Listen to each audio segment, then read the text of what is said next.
but not least. Remember.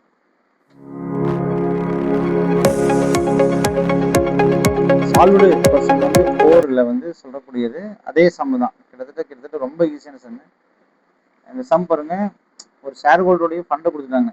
Reference share capital வந்து equity shares, share premium, return earnings, balance ஷீட்ல liability சைடில் இருக்கக்கூடிய ஐட்டத்தை கொடுத்துட்டாங்க. Earnings available for equity share holders from this period operations are 1 lakh which have been included as part of 3000 return earnings. என்னங்க, earnings available for the equity shareholders from this period's operations are 1,50,000. அது எதுல சேர்ந்துக்குதுன்றாங்க, retained ஏர்னிங்ஸ்ல சேர்ந்துக்குது. அப்போ இந்த வருஷத்துக்கு மட்டும் 1.5 லட்சம்னா அதுக்கு முன்னால previous year வளர்ந்துருக்கும் 1.5 லட்சம். அப்போ மொத்தம் ரீடைன்ட் ஏர்னிங்ஸ்ல எல்லா வருஷமும் சேர்ந்துக்கும். ரீடைன்ட் ஏர்னிங்ஸ்னா டிஸ்ட்ரிபியூட் பண்ணாத எல்லா இன்கமும் போய் என்ன ஆயிரும், அதில் போய் ஸ்டாக் ஆயிரும். What is the maximum dividend per share? What is the maximum dividend per share the firm can pay? என்னங்க, பே பண்ணலாம்னு சொல்றாங்க. எவ்வளவு பே பண்ணலாம்? அப்ப எவ்வளவு இருக்குது மொத்தம் அன்டிஸ்ட்ரிபியூட்டட் ப்ராஃபிட் எவ்வளவு இருக்குது? 3 லட்சம் ரூபா இருக்குது. டோட்டல் டிஸ்ட்ரிபியூட்டபிள் ப்ராஃபிட் 3 லட்சம் தானே. அது பண்ணலாம்ல. ரிட்டர்ன் ஏர்னிங்ஸ் எல்லாமே டிஸ்ட்ரிபியூட் பண்ற கூடியதான் இல்லையா? Divide by number of equity shares. How much number of equity shares? Equity share capital 4 லட்சம் டிவைட் பை 400 100 4000. அப்போ வந்துச்சு இபிஎஸ் 5 செகண்ட்ல. அப்ப இதுதான் மேக்ஸிமம் டிபிஎஸ். இப்போ 75 இபிஎஸ் தான்.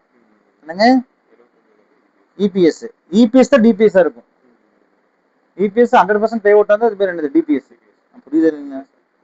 இபிஎஸ் வந்து டிபிஎஸ் சொல்ல முடியாது. இபிஎஸ் எப்ப சொல்லலாம்னா பே அவுட் ரேஷியோ. நீங்க கையில வாங்கின இபிஎஸ் அப்படியே நீங்க டிஸ்ட்ரிபியூட் பண்ணிட்டு அது பேர் என்ன ஆயிடுது, DPS. The firm has 60,000 in cash. What is the largest DPS it can pay without borrowing? கையில் 60,000 பணம் இருக்குது, நான் கடன் வாங்காம டிபிஎஸ் எவ்வளவு கொடுக்கலாம்? என்னங்க, அப்ப வித்தவுட் பாரோயிங்னா கேஷ் அவைலபிள் தான், கேஷ் தான் நீங்க கொடுக்க முடியும். இப்போ டிபிஎஸ் இப்போ நல்லா கவனிச்சுக்கணும். நீங்க டிபிஎஸ்னா டிவிடெண்ட் கொடுக்கணும்னா கையில கேஷ் தான் டிவிடெண்ட் தர முடியும்.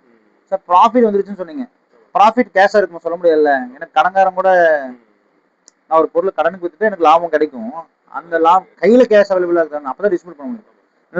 நிறைய புக் சொல்லிங்க தப்பு சொல்லுவாங்க, சார் லாபம் தான் இருக்குல்ல, ப்ராஃபிட் வந்து நம்ம கேஷ் கொடுத்துடலாம். Profit is not a cash. Profit sometimes cash இருக்க வேண்டிய அவசியம் இல்லை. ஏன்னா நான் எல்லாமே கிரெடிட் தான் சேல்ஸ் பண்ணிக்கிறேன், 3 மாசம் கழிச்சு தான் எனக்கு பணம் வரும். ஆனா ப்ராஃபிட் இருக்கும், கையில கேஷ் இருக்காது. அப்ப இந்த இடத்துல நம்ம புரிஞ்சுக்கணும். என்ன சார் குடுத்தனமா கேள்வி கேட்டீங்க அப்படிலாம் கேட்கக்கூடாது. கேஷ் அவைலபிள் தான் டிஸ்ட்ரிபியூட் பண்ண முடியும். What is cash available? 60,000. 4,000 number of ஷேர்ஸ்னா இப்போ எவ்வளவு மேக்ஸிமம் நீங்க அலோவ் பண்ண முடியும்? கடன் வாங்காம 15, ஒரு ஷேருக்கு 15 ரூபா வரைக்கும் நீங்க என்ன செய்யலாம். ஆனா நீங்க தான் சார் இவ்வளவு சொன்னீங்க, 75 ரூபா சொன்னேன். ஆனா கையில எவ்வளவு இல்லை, பணம் இல்லை. அப்ப 75 ரூபா கொடுக்கலாம், இப்போ என் கையில் 60,000 பணம். அப்ப எவ்வளவு பணம் தர முடியும்? 15,000 தர முடியும் என்பதை நீங்க புரிஞ்சுக்கணும்.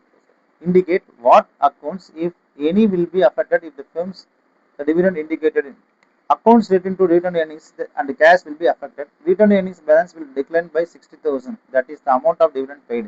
Cash will be reduced to 0. Cash 0 ஆயிரும். return earnings என்ன செஞ்சிரும், 60,000 தான் குறைச்சு முடியும், ஃபுல்லா குறைக்க முடியாது. ஏன், நம்ம அவ்வளவுதான் டிஸ்ட்ரிபியூட் பண்ணிக்கிறோம் அப்படின்ட்டு. ஸோ இந்த பாடத்தை it is assumed that preference shares dividend have been paid in full அப்படின்ட்டு நீங்க முழுமை. அப்போ இந்த விஷயத்துல நீங்க தெரிஞ்சுட்டாதான் நீங்க கணக்குள்ள என்ன செய்ய கொஞ்சம் கொஞ்சமா உள்ள வரீங்க அப்படின்றத நீங்க தெரிஞ்சுக்கணும். Do you understand or not? நிறைய உங்களுக்கு ஓரளவு புரியுது. பேசிக் ஸ்டேஜ் தான் வரும். இதை நீங்க இந்த பாடத்தை நான் நடத்திட்டேன்.